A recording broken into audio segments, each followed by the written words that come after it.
आप सभी व्यूवर्स का एक बार फिर से स्वागत है। तो होप करता हूँ आप सब काफ़ी अच्छे होंगे और काफ़ी अच्छी तरीके से आपकी प्रैक्टिस चल रही होगी एक्सेल की। तो जो भी हमारे न्यू यूज़र्स हैं जिन्होंने फर्स्ट टाइम हमारे चैनल को विज़िट किया, तो उनसे रिक्वेस्ट होगी कि जाएँ हमारे इस चैनल पर और सब्सक्राइब कर दें हमारे इस चैनल को। और इस पे हमने रिसेंटली काफ़ी एक्सेल की काफ़ी इंपॉर्टेंट वीडियोस को अपलोड किया है।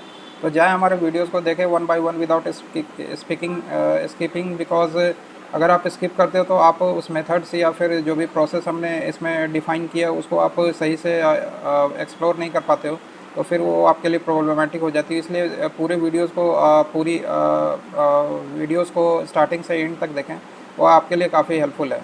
तो चलते हैं हमारे आज के इस एपिसोड में, देख लेते हैं किस तरीके से हम आज के इस एपिसोड में वर्क करेंगे। तो आज के इस एपिसोड में हम देखेंगे किस तरीके से हम डेटा एनालिसिस करते हैं। बेसिकली ये एपिसोड हमारी फर्स्ट एपिसोड है, इसमें हमारे पास मल्टीपल एपिसोड्स होंगी। तो इसमें हम किस तरीके से डेटा को एनालाइज करते हैं एक्सेल के अंदर, क्योंकि वैसे भी एनालिसिस जो होती है डेटा की वो डिफरेंट डिफरेंट टूल्स पे होती है, अलग अलग तरीके से होती है।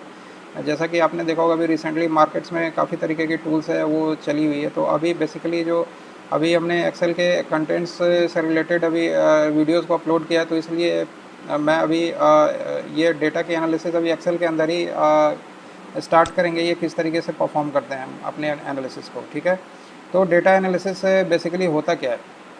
तो डेटा एनालिसिस वैसे बेसिकली एक प्रोसेस है जिसमें हम एक अपने जो भी हमारे पास रॉ डेटा है उसके बिहाफ पे हम एक गोल को डिफाइन करते हैं, जिससे हम उस पर्टिकुलर गोल को अचीव कर सके। और उसके लिए हमें सबसे पहले इंस्पेक्ट करना पड़ता है, यानी कि एनालिसिस करनी पड़ती है डेटा की। उसके बाद जो भी डेटा हमारा किस तरीके का डेटा है और उसमें क्या क्या खामियां, इन सब चीज़ों को देखना पड़ता है। और उसके लिए हम क्या करते हैं, क्लींजिंग करते हैं। ठीक है, तो क्लींजिंग बेसिकली वो प्रोसेस है जिसमें हम जो भी हमारी मिसिंग एंट्रीज होती है या फिर जो भी डिस्क्रिपेंसीज होती है, जो भी डुप्लीकेट एंट्रीज होती है, या फिर जो भी अनरिलेवेंट एंट्रीज होती है, तो उन सब चीज़ों को देखते हैं। फिर उसको ट्रांसफॉर्म करते हैं अपने एक टूल्स पे, और उस टूल्स के बेसिस पे हम फिर एनालाइज करते हैं अपने रिजल्ट्स को, अचीव करते हैं अपने रिजल्ट्स को। ठीक है, तो उसमें मॉडलिंग वगैरह होता है, डेटा की मॉडलिंग वगैरह की जाती है, तो हम देखेंगे आने वाले एपिसोड्स पे। और इसमें 7 स्टेप्स होते हैं डेटा के एनालिसिस के। तो फर्स्ट में क्या करते हैं कि हम डिफाइन करते हैं अपने गोल को, किस तरीके से हम गोल को इस्टेब्लिश करेंगे और उसके लिए क्या क्या किस तरीके की हमें डेटा के एनालिसिस की ज़रूरत होगी। ठीक है, जिससे कि हम हमारे जो भी क्वेश्चन है उसको इजीली आंसर कर सकें। उसके लिए क्या प्लानिंग होगी, हमें डेटा को किस तरीके से प्रोड्यूस करना होगा। ठीक है, और कलेक्शन किस तरीके से हम डेटा की करेंगे, क्योंकि डेटा डिफरेंट फॉर्मेट्स पे हो सकती है, या फिर वो सर्वे हो सकती है, क्वेश्चनेयर्स हो सकती है, या फिर जो डिफरेंट सॉफ्टवेयर जनरेटेड डेटा होती है वो इस तरीके से हो सकती है। ठीक है, तो हमारे पास डेटा की डिफरेंट सोर्सेज होती है। तो इसमें जैसे मान लो एक्सेल के फॉर्मेट होती है, या फिर टैब डेलिमिनेटेड फॉर्मेट होती है, या फिर कोई किसी भी सॉफ्टवेयर की एक पर्टिकुलर फॉर्मेट होती है, तो उस फॉर्मेट में हमारे पास डेटा आती है। तो उसको हम किस तरीके से एनालाइज करेंगे और फिर किस तरीके से उसकी क्लीनिंग करेंगे। ठीक है, और उसके बाद फिर इवेलुएट करेंगे उस डेटा को। और लास्टली हमारी होती है विजुअलाइजेशन, यानी कि रिप्रेजेंटेशन, यानी कि डेटा की रिप्रेजेंटेशन हमें किस तरीके से करनी है। तो ये सारी चीज़ें हम कर लेंगे अपने साथ अपने आने वाले एपिसोड्स में और आज के इस एपिसोड्स में भी। अब देखते हैं हमारी मेथड्स ऑफ एनालिसिस क्या क्या होती है हमारी एक्सेल के अंदर। मतलब ये एक्सेल के अंदर काफ़ी तरीके की टूल्स है जहाँ पे हम डेटा की एनालिसिस कर सकते हैं। जैसे कि उसमें हमारी एक टूल होती है कंडीशनल फॉर्मेटिंग, उसके बेसिस पे हम डेटा को एनालाइज करते हैं। Next is pivot table. ठीक है, पाइवोट टेबल हमारी काफ़ी इंपॉर्टेंट टूल होती है एनालिसिस के लिए। Pivot chart. ठीक है, फंक्शंस, काफ़ी तरीके की फंक्शंस है, एक्सेल की फंक्शन है जिससे हम डेटा के एनालिसिस करते हैं। पावर क्वेरी, और हमारे पास काफ़ी तरीके के ग्राफ्स एंड चार्ट्स हैं, एक्सेल्स के अंदर इनबिल्ट ग्राफ्स एंड चार्ट्स हैं। तो इन सब चीज़ों के थ्रू हम डेटा के एनालिसिस करते हैं। तो हमारी आज की जो एपिसोड है वो फोकस्ड है हमारी कंडीशनल फॉर्मेटिंग पे। तो हम यहाँ पे आज कुछ एग्जांपल्स को लेंगे और उसके बेसिस पे हम क्विक एनालिसिस करेंगे, और फिर कंडीशनल फॉर्मेटिंग के थ्रू हम एक्सप्लोरेटरी डेटा एनालिसिस करेंगे। वो देखेंगे किस तरीके से हेल्पफुल होती है किसी भी क्वेश्चंस को आंसर करने के लिए। तो बने रहे हमारे साथ, आज के इस एपिसोड में काफ़ी इंटरेस्टिंग एपिसोड है। और चलते हम देख लेते हैं किस तरीके से होता है। तो लेट्स बिगिन दिस टॉपिक। सो बने रहे हमारे साथ आज के इस एपिसोड में, चलिए सीख लेते हैं। सेल्स वाली एग्जांपल ली है हमारी, पिछली एपिसोड में भी हमने यही वाला एग्जांपल पुट किया था। तो इस पे जैसा कि हमारे पास यहाँ पे मल्टीपल कॉलम्स दिख रही है आपके पास, order date, month, year, country, brand, product name, units, unit cost और टोटल सेल्स। ठीक है, यहाँ पे कंट्रीज़ हमारे पास यूएस रीजन्स की भी है, यूरोप की भी है, और साउथ एशियन रीजन्स की भी कंट्रीज़ हैं इसके अंदर। ठीक है, इसी तरीके से हमारी जो प्रोडक्ट्स है ये रिटेल से रिलेटेड प्रोडक्ट्स है और उसकी ब्रांड्स हमारी कॉलम जी पे आ रही है, कॉलम एच पे हमारी प्रोडक्ट्स नेम आ रही है, ठीक है। इसकी नंबर ऑफ़ यूनिट्स हैं, यहाँ टोटल सेल्स है और इसकी एक यूनिट की कॉस्ट प्राइस है यहाँ पे। तो यानी कि टोटल सेल्स हो गई unit multiplied by units multiplied by unit cost, तो ये हमारी टोटल सेल्स आ गई। तो अब हमें यहाँ पे क्विक एनालिसिस करना है। तो यहाँ पे हम किस तरीके से करेंगे, यहाँ पे एवरेज निकालना है, हमें टोटल निकालना है, मिनिमम मैक्सिमम, फर्स्ट क्वार्टर की इसकी कितनी इसकी यूनिट कॉस्ट होगी और टोटल सेल्स होगी, और थर्ड क्वार्टर की कितनी होगी, ठीक है। तो सबसे पहले हम क्या करते हैं, इस वाले डेटा को हम वापस से पूरे डेटा को एक बार कॉपी कर लेते हैं, यहाँ से कंट्रोल से कर लिया, एक नई शीट को ओपन करते हैं और यहाँ पे कर देते हैं इसको कंट्रोल वी, ठीक है। मैंने यहाँ पे डेटा कॉपी कर दिया। तो अब क्विक एनालिसिस क्या होता है, जिसमें हम किसी भी एनालिसिस को काफ़ी क्विकली करते हैं यहाँ पे विदाउट टेकिंग एनी टाइम, और ये एक तरीके से रैंडम एनालिसिस कर लेते हैं इसमें, ठीक है। तो यहाँ पे हम किस तरीके से क्विक एनालिसिस करेंगे तो ये हम देख लेते हैं।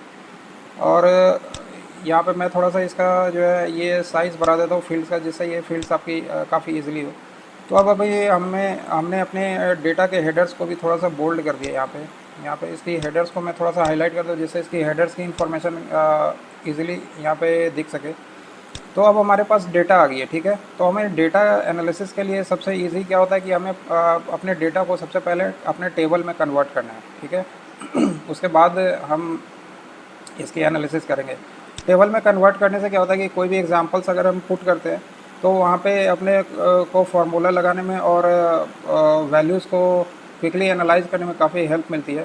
तो अब यहाँ पे टेबल को में इस डेटा को कन्वर्ट करने के लिए क्या करेंगे कि अपने डेटा के बीच में कहीं पे भी इन बिटवीन अपने कर्सर को रख लेंगे, और इसमें एक चीज़ और भी ध्यान रखेंगे कि हमारे डेटा के किसी भी कॉलम के अंदर या किसी भी रो के अंदर ब्लैंक वैल्यूज़ नहीं होनी चाहिए, ठीक है। अगर वो ब्लैंक वैल्यूज़ होगी तो फिर उस केस में एनालिसिस थोड़ी सी मुश्किल हो जाती है, फिर ये थोड़े से प्रॉब्लमेटिक होती है। तो अब हम कर लेते हैं इसकी फॉर्मेटिंग। पहले हम इस अपने करंट डेटा सेट्स को टेबल में कन्वर्ट कर देते हैं, उसके लिए हम करते हैं कंट्रोल टी, ठीक है। और ये हमारी टोटल रेंज सेलेक्ट हो गई। यहाँ पे माई टेबल एज हेडर को रहने देंगे और इसको ओके कर देते हैं, ठीक है। तो हमारे पास काफ़ी तरीके के टेबल के डिज़ाइन हैं, जिसमें से कोई एक डिज़ाइन हम ले लेते हैं। जैसे मान लो करंट के लिए हमने ये वाला डिज़ाइन ले लिया, ठीक है। अब हमें इसके यूनिट पे और टोटल सेल्स पे हमें एनालिसिस करनी है। तो मैं क्विक एनालिसिस के लिए क्या करूँगा कि इसके यूनिट्स और टोटल सेल्स को यहीं पे साइड में ही पेस्ट कर देता हूँ, ठीक है। तो ये जैसा कि मैंने यहाँ पे इसको पेस्ट कर दिया, इसको मैं थोड़ा सा और नीचे ले लेता हूँ यहाँ पे, ठीक है। और इसकी साइज़ को मैं थोड़ा सा इंक्रीज़ कर देता हूँ, ठीक है। ये थोड़ा सा इजीली विजिबल भी होगा। तो हमें क्या करना है, अब हमारे पास एवरेज सेल्स निकाली है, और इसके लिए क्या करेंगे, सबसे पहले जब हमने टेबल में कन्वर्ट किया है तो इसको हम टेबल का इसके लिए टेबल का नेम दे देंगे इसका, ठीक है। तो ये हम एक तरीके से इसको टेबल का नेम इसलिए दे देते हैं कि वो हमारे पास सही हो जाए। मतलब अगर हमें कॉल करनी है कोई भी इन्फॉर्मेशन उस टेबल से रिलेटेड या फिर कोई भी फार्मूला में पुट करना है, तो वो टेबल का नेम देने से वो बेनिफिट हमारे पास रहती है कि हम उसको उस वैल्यू को कहीं पे भी शीट पे कॉल कर सकते हैं, ठीक है। तो अब जैसे मान लो कि ये वाला जो टेबल है, यहाँ पे आप जाओगे, यहाँ पे डिज़ाइन में, और डिज़ाइन पे यहाँ पे टेबल नेम दिख जाती है, वहाँ पे आप दे सकते हो इसको। जैसे मान लो मैं देता हूँ इसको सेल्स डेटा, ठीक है। सेल्स डेटा करके हमने नेम दे दिया और इंटर कर दिया, ठीक है। हमारे टेबल का नेम हो गया यहाँ पे। अब यहाँ पे हमारे पास यूनिट और टोटल सेल्स है, तो ये दो कॉलम्स है जिसके बेसिस पे हमें जल्दी से एनालिसिस करनी है क्या क्या हम निकाल सकते हैं। तो पहले हमारी जो टोटल समरी है उसमें से हमें एवरेज निकालनी है, ठीक है। तो यूनिट्स की एवरेज यूनिट्स कितनी है और उसकी एवरेज टोटल सेल्स कितनी आ रही है। इसी तरीके से हम इसकी टोटल वैल्यू निकाल लेंगे, ठीक है। टोटल यूनिट्स और टोटल सेल्स, उसी तरीके से मिनिमम मैक्सिमम और फर्स्ट क्वार्टर थर्ड क्वार्टर की इसकी इन्फॉर्मेशन निकाल लेंगे, ठीक है। और लास्टली हम इसमें क्विक एनालिसिस में एक बार ये भी देख लेंगे कि कितने हमारे पास ब्रांड्स आ रहे हैं, यूनिक ब्रांड्स, हाउ मेनी। यहाँ पे कर देते हैं इसको यूनिक ब्रांड्स, ये थोड़ा सा मैं चेंज कर देता हूँ इसको, यूनिक ब्रांड्स, ठीक है। और इसी तरीके से हमारी कितनी यूनिक प्रोडक्ट है, तो यहाँ पे कर देते हैं इसको यूनिक प्रोडक्ट्स, ठीक है। तो ये इन्फॉर्मेशन किस तरीके से हम निकालेंगे, तो अब देख लेते हैं एवरेज के लिए। तो अब मैंने इस वाले डेटा सेट को टेबल के फॉर्म में कर दिया है। तो एवरेज के लिए हम यहाँ पे पुट कर देंगे अपना फार्मूला। यहाँ पे मैं इसकी फॉर्मेट इसकी ये फॉर्मेट स्टाइल को थोड़ा सा सेम तरीके से रख दो जिससे ये थोड़ा सा इजीली आपके एंड पे विजिबल हो। यहाँ पे कर लेंगे एवरेज, ठीक है। एवरेज यहाँ पे जैसा कि आप देख सकते हो ये दिख रही है, यहाँ पे टैब को प्रेस करेंगे और यहाँ पे अब जैसे मैंने अपने सेल्स वाले टेबल के लिए क्या लिया था, ये जो इस वाले टेबल को जो नेम दिया था वो थी हमारी सेल्स डेटा। तो यहाँ पे हम कर लेंगे सेल्स डेटा, ठीक है। तो सेल्स डेटा जैसा ही मैंने कर लिया तो आप देख सकते हैं यहाँ पे सेल्स डेटा हमारे पास वो टेबल दिख रही है। और इसके बाद जो है हमें क्या करना है, इसमें से इंफॉर्मेशन निकालनी है। सेल्स डेटा में से हमारी जो हमारी कॉलम की जो नेम होगी वो क्या है, यूनिट्स। तो यहाँ पे हमारे पास यूनिट्स दिख रही है, ठीक है। यूनिट्स कर लिए यहाँ पे और यहाँ पे इसको क्लोज़ कर दिया। तो आप देख सकते हो यहाँ पे हमारी एवरेज यूनिट्स यहाँ पे निकल करके आ गई। और अब हमें इसी तरीके से हमें टोटल सेल्स भी निकालनी है, उसकी एवरेज टोटल सेल्स। तो इसी को ड्रैग कर देंगे यहाँ पे तो हमारी टोटल सेल्स की एवरेज की टोटल सेल्स दिख जाती है। यहाँ पे ये जो पॉइंट के बाद जो डिजिट्स है इसको हम लेस भी कर सकते हैं। तो यहाँ पे हम लेस कर देते हैं। अगर पॉइंट के बाद 1 रखना है तो मैं थोड़ा सा इसको इसकी वैल्यूज़ को थोड़ा लेस कर देता हूँ, ठीक है। तो इस तरीके से हमारी एवरेज निकल गई। या फिर इसका एक निकालने का तरीका और भी है, इसको दूसरे मेथड से भी कर सकते हैं। यहाँ पे हम कर देते हैं इक्वल टू एवरेज। सेम तरीका ही है, आप या तो उस तरीके से निकालो या इस तरीके से कर लो। एवरेज कर दिया। अब हमें निकालना है यूनिट्स की वैल्यू, ठीक है। तो हमारी यूनिट्स कहाँ पे है, कॉलम जी पे है। तो यहाँ पे जैसे ही आप जाओ तो कर्सर हमारी डाउनवर्ड आती है, उसको ऐसे सेलेक्ट कर लेते हैं क्लिक कर देते हैं और यहाँ पे ब्रैकेट को क्लोज कर देते हैं, ठीक है। तो ये हमारी एवरेज वैल्यू इस तरीके से दिख गई और इसको ड्रैग करके अगर इधर करें तो हमारी टोटल सेल्स की भी वैल्यू हमारे पास दिख जाती है। तो इस तरीके से हम टोटल सेल्स की वैल्यू भी ईजिली निकाल सकते हैं, ठीक है। टोटल सेल्स की वैल्यू के लिए ये यहाँ पे इसने एच की वैल्यू ली है जबकि हमें चाहिए आई की वैल्यू। तो यहाँ पे हम यहाँ इसको चेंज कर देते हैं, यहाँ पे कर देते हैं आई इज़ टू आई, ठीक है, ठीक है। तो अब हमारी ये टोटल सेल्स की वैल्यू आ गई, ठीक है। इसी तरीके से हमें टोटल वैल्यू निकालनी है तो इसके लिए क्या करेंगे, इक्वल टू सम कर लेंगे यहाँ पे और फिर उस वाले कॉलम को सेलेक्ट कर लेंगे। यहाँ पे डाउनवर्ड एरो दिख रही है तो यहाँ पे हमने डाउनवर्ड करके उसके कॉलम को सेलेक्ट कर लिया, ब्रैकेट को क्लोज कर दिया और एंटर कर दिया। तो ये हमारी टोटल यूनिट्स दिख गई है हमारे पास, ठीक है। तो ये हमारी टोटल यूनिट्स आ गई। इसी को हम पकड़ के ड्रैग अगर इस साइड में कर दें तो यहाँ पे या तो एक काम कर सकते हैं, यहाँ पे क्योंकि ये बार बार एच ले रहा है यहाँ पे इसे आई करना पड़ेगा। तो इसको यहाँ पे कर सकते हैं हम आई इज़ टू आई, ठीक है, ठीक है। तो ये हमारी टोटल सेल्स की सम दिख गई। अब हमें निकालनी है इसकी मिनिमम वैल्यू, ठीक है। तो मिनिमम वैल्यू के लिए क्या करेंगे, इक्वल टू कर देंगे मिन। मिन एक फंक्शन होता है, उससे आप मिनिमम निकाल सकते हो। मिन फंक्शन कर दिया, अपने यूनिट्स को की कॉलम को सेलेक्ट करते हैं और इसको ड्रैग कर देते हैं, ठीक है। तो ये हमारी मिनिमम यहाँ पे दिख जाती है। और इसी तरीके से यहाँ पे आप देख सकते हो, इसको अगर मैं ड्रैग करके यहाँ पे नीचे देखूँ तो यहाँ पे ये 7 है, 5 है। और इसी तरीके से आप देख सकते हो नीचे थोड़ा सा और ऊपर जाके देख लेते हैं, ये इसकी मिनिमम वैल्यू आ रही है डेस्क की, ठीक है। तो ये इसकी मिनिमम वैल्यू होगी। इसी तरीके से इसकी टोटल सेल्स की मिनिमम निकाल लेते हैं। तो यहाँ पे फिर दोबारा से मिन कर देते हैं, टैब को प्रेस करते हैं और यहाँ पे टोटल सेल्स वाले कॉलम को सेलेक्ट करके ब्रैकेट क्लोज कर देते हैं। तो ये इसकी मिनिमम वैल्यू आ गई। इसी तरीके से मैक्सिमम निकालनी है तो यहाँ पे कर लेंगे हम मैक्स, ठीक है। टैब को प्रेस करेंगे और अपने जी कॉलम को सेलेक्ट कर लेंगे तो इसकी यूनिट्स की मैक्सिमम प्राइस आ गई। इसी तरीके से अपनी टोटल सेल्स की निकालनी है तो यहाँ पे भी कर लेंगे मैक्स, टैब को प्रेस करेंगे और अपने टोटल सेल्स वाले कॉलम को सेलेक्ट करके और ब्रैकेट क्लोज करके इंटर कर लेंगे। तो ये इसकी मैक्सिमम वैल्यू आ गई। अब हमें फर्स्ट क्वार्टर की चाहिए कि यानी फर्स्ट 1/4 वैल्यू कितनी आ रही है इसकी, ठीक है।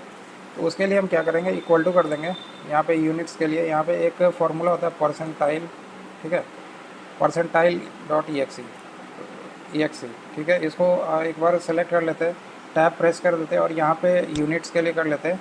यूनिट्स के कॉलम को सेलेक्ट करते हैं और कॉमा लगा करके यहाँ पे करना पड़ेगा हमें 0.25, ठीक है, ब्रैकेट को क्लोज कर देंगे। तो हमारी ये फर्स्ट क्वार्टर की आ गई, 1/4 आ गई टोटल वैल्यू, ठीक है। इसी तरीके से हमें इसके टोटल सेल्स के निकाल लिया तो फिर हम कर देंगे परसेंटाइल डॉट EXE और यहाँ पे अपने कॉलम को सेलेक्ट करेंगे कॉमा और यहाँ पे कर देंगे 0.25, ठीक है। तो इसकी वैल्यू परसेंटाइल वाली निकल करके आ जाती है। यहाँ पे आप इसकी डेसिमल वैल्यू को थोड़ा सा कम भी कर सकते हैं। ठीक है, मैं एक डिजिट रखता हूँ तो मैं यहाँ पे एक डिजिट ही रखूँगा। इसे ऊपर वाले के लिए मैं एक डिजिट ही रखता हूँ। ठीक है, तो इस तरीके से हम इसके डेसिमल वैल्यूज़ को कम कर सकते हैं। या ये जितने भी डेसिमल वैल्यूज़ है सबको मैं पॉइंट के बाद सिंगल डिजिट ही रखता हूँ। ठीक है, तो इस तरीके से हमारी इन्फॉर्मेशन आ रही है। अब थर्ड क्वार्टर की चाहिए तो फिर सेम फार्मूला को ही यहाँ पे पुट कर लेंगे, %.exe, और यहाँ पे इसकी कॉलम को ले लेंगे और यहाँ पे कर देंगे 0.75। ठीक है, ब्रैकेट को क्लोज़ कर देते हैं, एंटर कर देते हैं, तो ये थर्ड क्वार्टर की आ गई। इसी तरीके से इसकी टोटल सेल्स के लिए भी निकाल लेते हैं। यहाँ पे इसके कॉलम को सेलेक्ट किया और कॉमा करके 0.75 कर दिया। ठीक है, तो ये वैल्यू निकल करके आ गई। तो इस तरीके से आप देख सकते हो कितना इजीली जो हमने एनालिसिस कर ली पूरे डेटा की, यानी कि डेटा में जो भी इंपॉर्टेंट इन्फॉर्मेशन है इन सारी इन्फॉर्मेशन को हमने पुल आउट कर लिया। अब इसमें जो हमारी ब्रांड की जो कॉलम है, ठीक है, और प्रोडक्ट नेम की जो कॉलम है, इस पर भी हम एनालाइज कर सकते हैं। ब्रांड्स में हमारे पास काफ़ी सारे ब्रांड्स हैं, तो इसमें से हमें चाहिए ओनली यूनिक ब्रांड्स हमारे पास कितनी आ रही है। इसी तरीके से प्रोडक्ट में हमारे यूनिक प्रोडक्ट्स कैसे आ रही है। तो मैं एक्सेल 2016 यूज़ कर रहा हूँ, तो इसमें एक बार पूरे कॉलम को मैं सेलेक्ट कर लेता हूँ। यहाँ पे जाता हूँ अपने दूसरे वाले सीट पे, यहाँ पे इसको पेस्ट कर देते हैं। ठीक है, अब यहाँ से क्या करेंगे, इस पर यूनिक इसके निकालने के लिए वैल्यू, वैसे तो आप यूनिक का भी फार्मूले का भी यूज़ कर सकते हो, बट 2016 में ये अवेलेबल नहीं है। तो इसके लिए हम क्या करेंगे, यहाँ से जाएंगे अपने डेटा पे, यहाँ से मैं चला जाता हूँ अपने डेटा वाले पे, और डेटा पे हमें रिमूव डुप्लीकेट्स का एक ऑप्शन दिखता है, यहाँ से हम कर देते हैं क्लिक। ठीक है, my header has my data has header को सेलेक्ट करने से इसको ओके कर देते हैं। ठीक है, तो ये हमारे पास देख सकते हो आप, यहाँ पे यूनिक वैल्यू इसकी दिख रही है, यहाँ पे 19 आ रही है। अगर इसे आप फार्मूला के थ्रू भी देखना चाहो तो यहाँ पे एक फार्मूला इसकी होती है काउंट कर दो, अब ब्रैकेट ओपन करके, और यहाँ पे दोबारा से एक बार कर लेते हैं, काउंट ब्रैकेट ओपन, और यहाँ पे इसकी वैल्यू को सेलेक्ट कर लो। ठीक है, इसको एंटर कर दो, तो ये हमारे पास टोटल 18 हमारे पास वैल्यूज़ आ रही है जो कि यूनिक है। ठीक है, तो इसको लिख सकते हैं टोटल पे जो हमने निकाला अपना इंफॉर्मेशन, ये हमारी टोटल, ये हो गई हमारी टोटल यूनिक ब्रांड्स। ठीक है, और इसमें हमें एक और भी इंफॉर्मेशन निकालना है, टोटल यूनिक प्रोडक्ट्स नेम। ठीक है, तो वो कैसे निकालेंगे, इसको मैं इधर इस साइड पे कहीं डाल देता हूँ, इसको ऊपर ही डाल देते हैं। अब जाते हैं हमारे अपने वाले सीट पे, जो हमारी यूनिक प्रोडक्ट नेम्स वाली सीट है। ठीक है, यहाँ से हम अपना प्रोडक्ट नेम को कॉपी कर लेते हैं। एक्चुअली इसको आप फार्मूला के थ्रू कर सकते हो, क्योंकि हमारे पास 2016 है, तो यहाँ पे यूनिक फार्मूला यहाँ पे वर्क नहीं कर रहा, तो आप इसको या तो यूनिक फार्मूला को इम्प्लीमेंट करके भी कर सकते हो। ठीक है, यहाँ पे मैंने प्रोडक्ट नेम ले लिया, जाते हैं अपने डेटा पे और यहाँ से कर देते हैं रिमूव डुप्लीकेट्स। ठीक है, इसको रिमूव, एक बार दोबारा से जाते हैं अपने रिमूव डुप्लीकेट्स को, करते हैं कंटिन्यू विथ करंट सिलेक्शंस कर देते हैं इसको। ठीक है, data my data as header करके इसको ओके कर देते हैं। ठीक है, तो 7 हमारे पास जो हमारी टोटल ये आ रही है अपनी, ये जो यूनिक ब्रांड्स आ रही है, ये इस पर काउंटेल लगा लेते हैं यहाँ पे, ब्रैकेट ओपन करके, और इसकी रेंज को सेलेक्ट करके और इसको एंटर कर देते हैं। ठीक है, तो जैसा कि आप देख सकते हो हमारी जो टोटल यूनिक ब्रांड्स जो आ रही है, सॉरी ये टोटल यूनिक प्रोडक्ट्स हैं, ब्रांड्स तो हमने पहले ही निकाल लिया था। ठीक है, ये हमारी टोटल यूनिक प्रोडक्ट्स है। इसको मैं थोड़ा सा फॉर्मेट पेंटर को यूज़ कर लेता हूँ, जिससे ये थोड़ा सा बोल्ड हो जाए और आपको थोड़ा सा इजीली विजिबल हो जाए। ठीक है, तो टोटल यूनिक प्रोडक्ट्स हमारे निकल गए 6 और टोटल ब्रांड्स हमारी निकल गई 18। मैंने इसमें रिमूव डुप्लीकेट का यूज़ किया है। ठीक है, तो ये तो हो गई। अब हम दोबारा से अपने टेबल को एक बार कॉपी कर लेते हैं। अब हम करेंगे अपना EDA, यानी कि एक्सप्लोरेटरी डाटा एनालिसिस। वो किस तरीके से करते हैं उसको देखते हैं। एक शीट दोबारा से इंसर्ट करते हैं और वहाँ पे ये डाटा डाल देते हैं। ठीक है, अब यहाँ पे जो हम अपना EDA जो करेंगे, इसमें हम क्या करेंगे, इसमें हम कंडीशनल फॉर्मेटिंग का यूज़ कर लेंगे। ठीक है, यूजिंग कंडीशनल फॉर्मेटिंग, तो वो देखते हैं किस तरीके से होता है। तो सबसे पहले क्या करना है हमें, हमारे पास जो फिगर्स आ रही है, नंबर्स वाली फिगर आ रही है, एक यूनिट की आ रही है और हमारे पास टोटल सेल्स की आ रही है, ठीक है। तो सबसे पहले हम देख लेते हैं टोटल सेल्स में हम क्या क्या कर सकते हैं। तो जाते हैं अपने होम टैब पे और यहाँ पे हमें दिख जाती है कंडीशनल फॉर्मेटिंग, ठीक है। तो एक बार क्लिक करते हैं कंडीशनल फॉर्मेटिंग को, यहाँ पे एक आती है सेल हाईलाइट सेल रूल्स, ठीक है। तो अब यहाँ पे हाईलाइट सेल रूल्स में क्या क्या हो सकता है, यहाँ पे देखो जैसे एक डुप्लीकेट वैल्यू आ रही है, तो एक बार इसको अगर मैं सेलेक्ट करूँ और इसको अगर हाईलाइट कर दें तो ये आप देख सकते हो यहाँ पे हमारे पास डुप्लीकेट वैल्यूज़ यहाँ पे दिख जाती है, जो कि 3 हमारी डुप्लीकेट वैल्यूज़ आ रही है। तो अगर आपको डुप्लीकेट की रिमूवल करनी है तो आप इस वाले प्रोसेस के थ्रू भी कर सकते हो, ठीक है। एक बार मैं इसको यहाँ से क्लियर फॉर्मेट कर देता हूँ।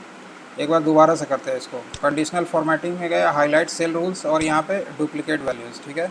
यहाँ पे आप अपने कलर्स को सेलेक्ट करके यहाँ पे मान लो जैसे ग्रीन कलर ले लेते हैं, इसको ओके करते हैं तो ये हमारे पास 3 डुप्लीकेट्स वैल्यू दिख जाती है। इसको आप वैसे सॉर्ट भी कर सकते हो, इसको कंट्रोल शिफ्ट और एल करते हैं या फिल्टर लगाते हैं और इसको हमें जैसे सॉर्ट करनी है, ठीक है। तो हमें सॉर्ट वाइज इसको कलर भी कर सकते हैं, जैसा कि आप मान लो यहाँ पे मैं कलर करता हूँ, ये एक्सपैंड द सिलेक्शन या continue with the current selection, इसको कंटिन्यू कर देता हूँ तो ये सारी जितनी डुप्लीकेट वैल्यूज़ है ये हमारी ऊपर आ जाती है, ठीक है।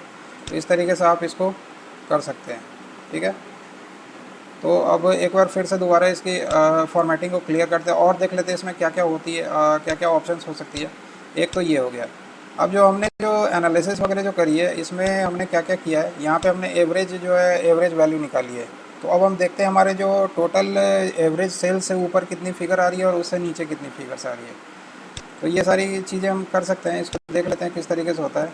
हम जाते हैं वापस से अपने करंट वाले सीट पे, ठीक है, जो कि हमारी सीट 11 है। यहाँ पे एक बार फिर टोटल सेल्स को सिलेक्ट करते हैं, चले जाते हैं कंडीशनल फॉर्मेटिंग में और यहाँ पे जो सेकंड वाला ऑप्शन है टॉप बॉटम रूल्स, ठीक है, इसको क्लिक करते हैं। यहाँ पे अपनी दिख जाती है एवरेज, अबव एवरेज, ठीक है। एक बार अबव एवरेज को क्लिक करते हैं और इसकी वैल्यू को मैं ग्रीन कर देता हूँ, ठीक है, और इसको ओके कर देते हैं। तो ये देख सकते हो आप जो हमारी जो एवरेज वैल्यू है, जो कि हमारे इस वाले शीट पे पड़ी हुई है, शीट 8 पे पड़ी है, 37.5 आ रही है, ठीक है। तो ये सारी जो वैल्यू आ रही है उस एवरेज वैल्यू से ऊपर आ रही है, ठीक है। हमारी जो टोटल सेल्स की वैल्यू है हमारी कितनी है, 398 है, ठीक है, एवरेज सेल्स, ठीक है।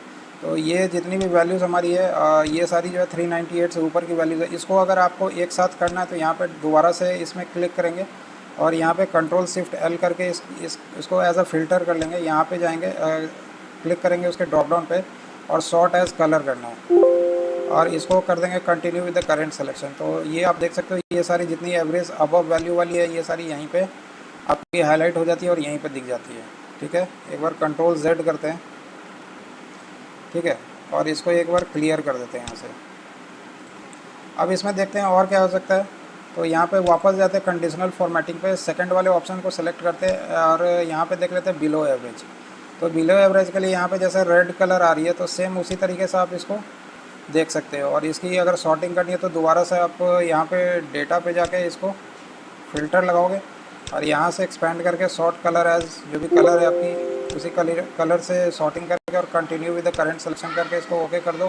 तो ये आपकी जो है टोटल सेल्स दिख जाती है बिलो एवरेज वाली, ठीक है। तो इस तरीके से ये सारी सेल्स आपकी यहाँ पे आ जाती है। अब यहाँ पे कंट्रोल जेड कर देते हैं, एक बार वापस से इसको देखते हैं इसमें और क्या हो सकता है, ठीक है। इसको सेलेक्ट करके और यहाँ पे जाते हैं अपने होम टैब पे और यहाँ पे कर देते हैं इसको क्लियर फॉर्मेट, ठीक है। अब इसमें और क्या कर सकते हैं, तो हमारे पास अब जैसे हमें टॉप की देखनी है, टॉप की 10 वैल्यूज़ क्या आ रही है, तो फिर वापस से जाएंगे अपने कंडीशनल फॉर्मेटिंग पे और यहाँ चले जाएंगे और यहाँ पे सेलेक्ट कर लेंगे टॉप 10 आइटम्स, ठीक है। टॉप 10 आइटम्स के लिए मैं येलो ले लेता हूँ, कलर को येलो कर लेता हूँ और इसको ओके कर देता हूँ, ठीक है। तो ये सारे देख सकते हो आपको टॉप की 10 वैल्यूज़ दिख जाती है इस तरीके से। इसी तरीके से आप बॉटम की 10 वैल्यूज़ को भी देख सकते हो, ठीक है।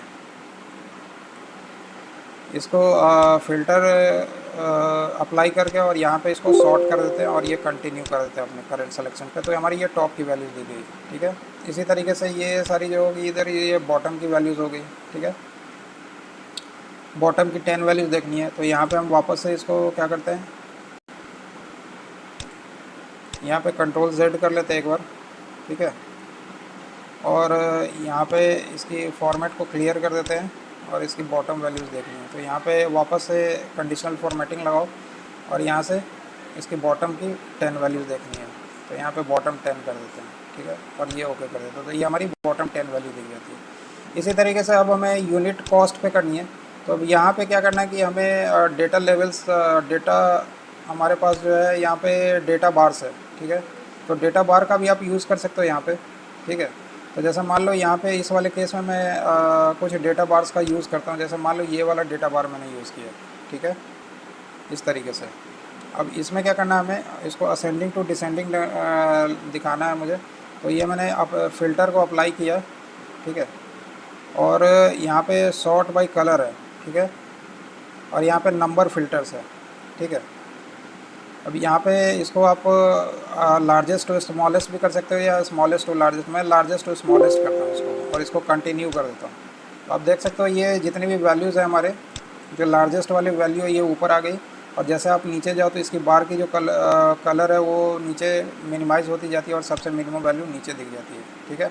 तो इस तरीके से भी कर सकते हैं। अब अपने यूनिट्स पे एक बार और डेटा बार का यूज़ कर लेते हैं, ठीक है, या फिर यहाँ पे कलर स्टाइल देख लेते हैं, कलर स्टाइल किस तरीके से है यहाँ पे, ठीक है। आप यहाँ पे कलर स्टाइल के लिए कोई भी एक कलर को चूज़ कर सकते हो। यहाँ पे जैसे मान लो कि यहाँ ये वाला कलर मैंने चूज़ किया, तो ये जो डीप ग्रीन दिख रही है वो हाईएस्ट वैल्यू होगी और जो लाइट ग्रीन दिख रही है वो सबसे लोएस्ट वैल्यू होगी। इसको सेलेक्ट करेंगे, यहाँ पे कंट्रोल शिफ्ट एल करते हैं और कंट्रोल शिफ्ट एल कर लिया, और यहाँ पे इसको सॉर्ट करना है हमें लार्जेस्ट टू स्मॉलेस्ट, ठीक है। तो हमने इसको लार्जेस्ट टू स्मॉलेस्ट सॉर्ट कर लिया। Continue with the current selection करके इसको ओके कर देते हैं, ठीक है। तो आप देख सकते हो ये जो हमारी लार्जेस्ट वैल्यू है,